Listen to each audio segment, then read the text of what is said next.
Welcome to Hasi Fashion. இந்த வீடியோவில் நாம் ஆரி பேசிக் எப்படின்னு பார்க்க போகிறோம். எங்கள் சேனலை இப்போ தான் நீங்கள் ஃபஸ்ட் டைம் பார்க்குறீங்கன்னா கீழே இருக்கக்கூடிய சப்ஸ்கிரைப் பட்டனை ப்ரெஸ் பண்ணுங்கள். ப்ரெஸ் பண்ணிவிட்டு பக்கத்தில் இருக்கக்கூடிய பெல் ஐக்கானையும் கிளிக் பண்ணுங்கள். அப்போ தான் நாங்கள் போடக்கூடிய வீடியோஸ் உங்களுக்கு நோட்டிஃபிகேஷன்ஸில் வரும். இப்போ நம்ம ஆரி ஸ்டிச் பண்ணுறதுக்கு பேசிக்காக நமக்கு என்னெல்லாம் வேணும்னா, இந்த மாதிரி ஒரு ஃப்ரேம், பெரிய ஃப்ரேம் எடுத்துக்கோங்க. நம்ம சின்ன ஃப்ரேம் வாங்கினா நமக்கு யூஸ்ஃபுல்லாக இருக்காது. ஸோ அதனால் 16 இன்ச் 18 இன்ச் சைஸில் இருக்கக்கூடிய பெரிய ஃப்ரேம் எடுத்துக்கோங்க. அப்புறம் இந்த மாதிரி நீடில், இது கம்பெனி நீடில், பிராண்டட் நீடில், இது டியூலிப்னு இருக்கும். இதில் 14 0.5 mm சைஸில் இருக்கக்கூடிய நீடில் வாங்கிக்கோங்க. அப்புறம் பேசிக்காக நம்ம ஆரி ஸ்டிச் பழகணுன்னா இந்த மாதிரி நம்ம ஜரி த்ரெட் வாங்கிக்கணும். இதில் கொஞ்சம் திக்காக இருக்குது பார்த்து வாங்கினீங்கன்னா உங்களுக்கு ஆரி ஸ்டிச் போடுறதுக்கு ஈஸியாக இருக்கும். ஃபஸ்ட் நீங்கள் இதில் தான் நம்ம பழகணும். இதுலேயுமே ரொம்ப தின்னானது உண்டு, அதுனா உங்களுக்கு கொஞ்சம் டிஃபிகல்ட்டாக இருந்த மாதிரி இருக்கும். இந்த மாதிரி ரொம்ப திக்காக இருக்கக்கூடிய த்ரெட் பார்த்து நம்ம வாங்கிக்கணும். இவ்வளோ தான் நமக்கு பேசிக்காக தேவையானது. இனி நாம் இந்த ஃப்ரேமில் எப்படி கிளாத்தை ஃபிக்ஸ் பண்ணலான்னு பார்க்க போகிறோம். இதில் ஃபஸ்ட்டு 2 ஃப்ரேம் இருக்கும். உள்ளே ஒன்று இருக்கும், வெளியே ஒன்று இருக்கும். இதில் உள்ளதை நம்ம வச்சுட்டு வெளியே உள்ளதை எடுத்துடலாம். இதுக்கு மேலே நம்ம கிளாத்தை வச்சுக்கலாம். வச்சுட்டு இந்த அவுட்டர் ஃப்ரேமை அதுக்கு மேலே ஃபிக்ஸ் பண்ணலாம்.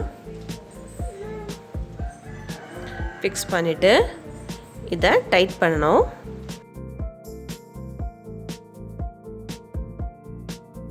நல்லா டைட் பண்ணிவிட்டு இதை மாற்றி எடுக்கணும். பாருங்கள், எடுத்துட்டு இந்த கிளாத்தை இந்த மாதிரி நல்லா இழுத்து எடுக்கணும். ரொம்ப நல்லா ஸ்ட்ரென்த் கொடுத்து நம்ம இழுத்து எடுத்துக்கணும். ஏன்னா இது தொய்யக்கூடாது, நல்லா ஸ்ட்ராங்காக இருக்கணும். அப்போ தான் நமக்கு ஸ்டிச் ஒழுங்காக வரும், சுருக்கம் எதுவும் இல்லாமல். ஸோ இந்த மாதிரி எல்லா பக்கமும் நல்லா இழுத்து எடுத்துக்கணும். பாருங்கள், இப்போ நம்ம நல்லா இழுத்தாச்சு. இதில் நம்ம எதாவது போட்டோம்னா இந்த மாதிரி துள்ளும். கை வச்சு நீங்கள் ப்ரெஸ் பண்ணும்போதே உங்கள் கை துள்ளுற மாதிரி இருக்கும், உள்ளே அமுங்கி போகாது. இங்கே பாருங்கள், இந்த சைடில் இந்த மாதிரி சுருக்கம் எதுவும் இல்லாமல் நல்லா இழுத்து விட்டுக்கணும். இப்போ நமக்கு கிளாத் ரெடி ஆயாச்சு. ஃபஸ்ட்டு பேசிக் ஸ்டிச் போடுறதுக்கு இந்த மாதிரி ஸ்ட்ரைட்டாக லைன் போட்டு அதில் நம்ம ஸ்டிச் போட்டு பழகணும்.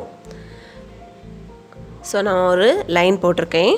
அடுத்தது இந்த சில்க் த்ரெட்டில் ஓரத்தில் இந்த மாதிரி நாட் போட்டு வச்சுருக்கேன். ஸோ நாட் கொஞ்சம் பெருசாக போட்டுக்கோங்க.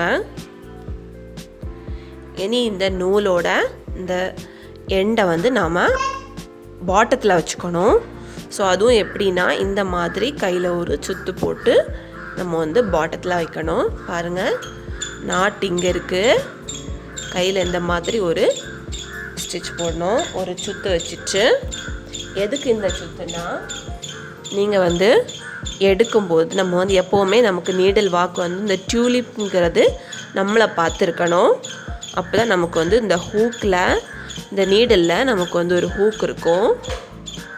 பாருங்கள், இந்த ஹூக்கில் இந்த நூல் மாட்டி நம்ம தூக்கும் மேலேருந்து. ஓகேவா? இந்த மாதிரி நம்ம மேலேருந்து எடுப்போம், கீழே இந்த நூல் இருக்கும். ஸோ நம்ம வைக்கலாம். பாருங்கள், இப்போ என் கையை நான் கீழே வைக்கிறேன். பார்த்தீங்களா? இந்த மாதிரி கீழே வச்சுக்கணும். எந்த இடத்துலேருந்து ஸ்டார்ட் பண்ணுறோமோ அந்த இடத்துலேருந்து. இப்போ நான் மேலேருந்து கீழே பார்த்து ஸ்டிச் பண்ணுறேன்னா இந்த எண்டில் பார்த்துக்கோங்க, இந்த டியூலிப்புங்கிறது என்ன பார்த்துருக்கணும். அந்த மாதிரி கீழே இருந்து இந்த நூலை எப்படி கொறுத்து நம்ம மேலே எடுக்கணும். எடுத்துச்சுன்னா அந்த சொட்டை அதில் மாட்டிக்கும். இனி இதை உள்ளே டிப் பண்ணணும். அடுத்தது கீழே நமக்கு நூல் இருக்கும். இந்த நூலை நாம் ஆன்டி கிளாக் வைஸ் டைரக்ஷனில் ரொட்டேட் பண்ணணும். ரொட்டேட் பண்ணால் அந்த ஹூக்கில் மாட்டும். அப்புறம் இதை அப்படியே நம்ம வந்து மேலே வெளியெடுக்கணும். பாருங்கள், நமக்கு வந்து ஒரு செயின் விழுந்தாச்சு. ஸோ இதை மாதிரி நம்ம எல்லாம் போடணும். நான் கிளியராக சொல்கிறேன், கவனிச்சுக்கோங்க. இப்போ டியூலிப் நம்மளை பார்த்துருக்கு. அதே மாதிரி எப்போவுமே நீடில் வந்து 90 டிகிரி, கிளாத்துக்கு 90 டிகிரியில் வச்சு தான் நம்ம வந்து ஸ்டிச் பண்ணணும். அப்போ தான் நமக்கு சுருக்கம் எதுவும் இல்லாமல் வரும். இப்போ இந்த ஹூக்கில் இந்த நூல் வந்து மாட்டியாச்சு.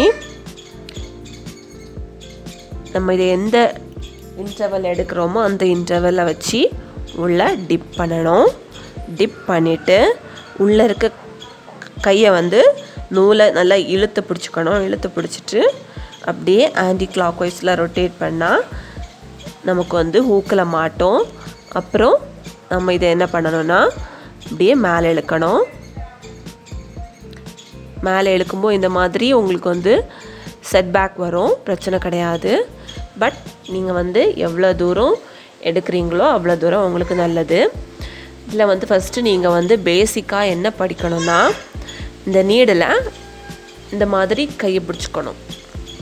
பார்த்துக்கோங்க, இந்த மாதிரி நம்ம வந்து நீடில் பிடிச்சிக்கணும். பிடிச்சிட்டு பர்ஃபெக்டாக இப்படி நீங்கள் வந்து குத்தி குத்தி எடுக்கணும். குத்தி குத்தி எடுக்கும்போது பார்த்துக்கோங்க, அந்த நூல் பிடிச்சி இழுக்கக்கூடாது. அந்த மாதிரி நீங்கள் எடுத்து பழகணும். அந்த கிளாத்தில் அந்த ஹூக் வந்து பிடிச்சி இழுக்கக்கூடாது. அதுக்கு நீங்கள் என்ன பண்ணணும்னா, அந்த நீடில் வந்து பேக்கில் ப்ரெஸ் கொடுத்து தூக்கணும்.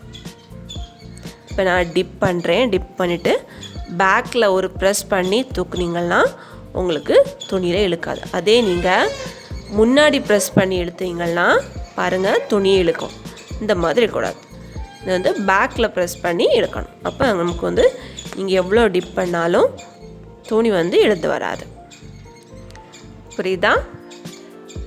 இனி நான் அடுத்த ஒரு ஸ்டிச் போடுறேன் பாருங்கள். இந்த மாதிரி ஹூக்கில் மாட்டியாச்சு. மாட்டிக்கிட்டு அடுத்தது உள்ளே டிப் பண்ணோம். டிப் பண்ணிவிட்டு எப்படி ரொட்டேட் பண்ணணும் நான் திருப்பி காட்டுறேன் பாருங்கள். இந்த மாதிரி நமக்கு வந்து நீடில் வந்திருக்கு. இதை இப்படி ஆன்டி கிளாக் வைஸ் டைரக்ஷனில் ரொட்டேட் பண்ணணும். ரொட்டேட் பண்ணி மேலே இழுக்கணும்.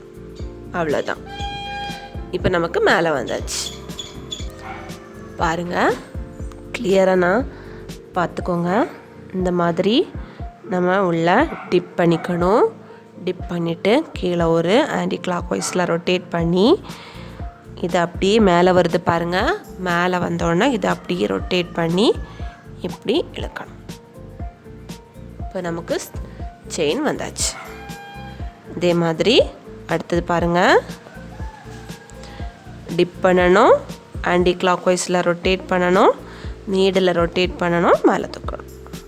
டிப் பண்ணணும், கீழே ஆன்டி கிளாக் வைஸில் ரொட்டேட் பண்ணணும், மேலே ரொட்டேட் பண்ணணும், இப்படி எடுக்கணும்.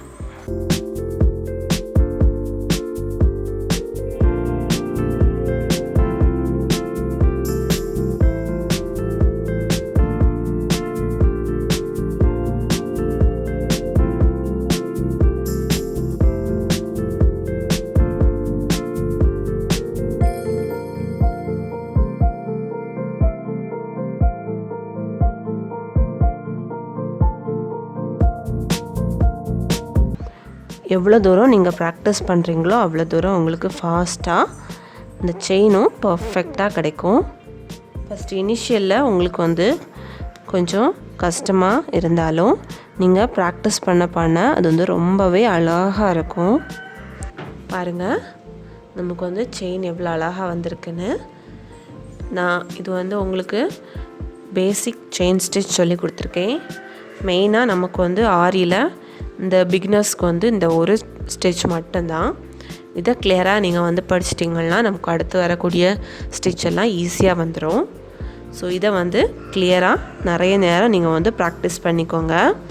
இதே மாதிரி 2-3 லைன் போட்டு ப்ராக்டிஸ் பண்ணிகிட்டே இருங்க. ஃபஸ்ட்டு வந்து ஸ்ட்ரைட் லைன் தான் போடணும். ஸ்ட்ரைட் லைன் கிளியராக வந்துச்சுன்னா அடுத்து நம்ம வந்து கர்வ் போட்டு பழகலாம். ஸோ அந்த எண்டு வரைக்கும் முடிச்சிருக்கேன். முடிச்சுட்டு லாஸ்ட்டாக நம்ம எடுத்ததை இந்த மாதிரி கொஞ்சம் நீளமாக எடுத்துக்கணும். எடுத்துட்டு அதுக்கு பக்கத்துலேயே இன்னொரு டிப் பண்ணணும். அதே ஹோலில் இல்லை, கொஞ்சம் பக்கத்துலேயே டிப் பண்ணிவிட்டு அதே மாதிரி ஆன்டி கிளாக்வைஸ் டைரக்ஷனில் ரொட்டேட் பண்ணி மேலே எடுக்கணும். இதுக்கு உள்ளே எடுக்கிறோமா? இப்படி எடுக்கும்போது நம்ம இப்போ எடுத்தது என்ன இருக்குது, இதுக்கு உள்ளே இருந்து அதுக்கு முன்னாடி எடுத்ததை இந்த மாதிரி வெளியே எடுக்கணும். வெளியே எடுக்கும்போது பாருங்கள், இதில் ஒரு நாட் விழும். நாட் இந்த மாதிரி விழும். இதை நாம் என்ன பண்ணோம்னா மெதுவாக கீழே உள்ள நூலை அப்படியே பிடிச்சி இழுக்கணும். இழுக்கும்போது இது அப்படியே நமக்கு கீழே போயிடும். இப்போ இதில் நாட் விழுந்தாச்சு. இதை நாம் இனி கட் பண்ணி எடுத்துக்கலாம். கீழேயும் கட் பண்ணணும், மேலேயும் கட் பண்ணிக்கலாம். மேலே இந்த மாதிரி வராமல் நாட்டு விழுந்தால் மேலே கட் பண்ண வேண்டாம், கீழே மட்டும் கட் பண்ணிக்கலாம்.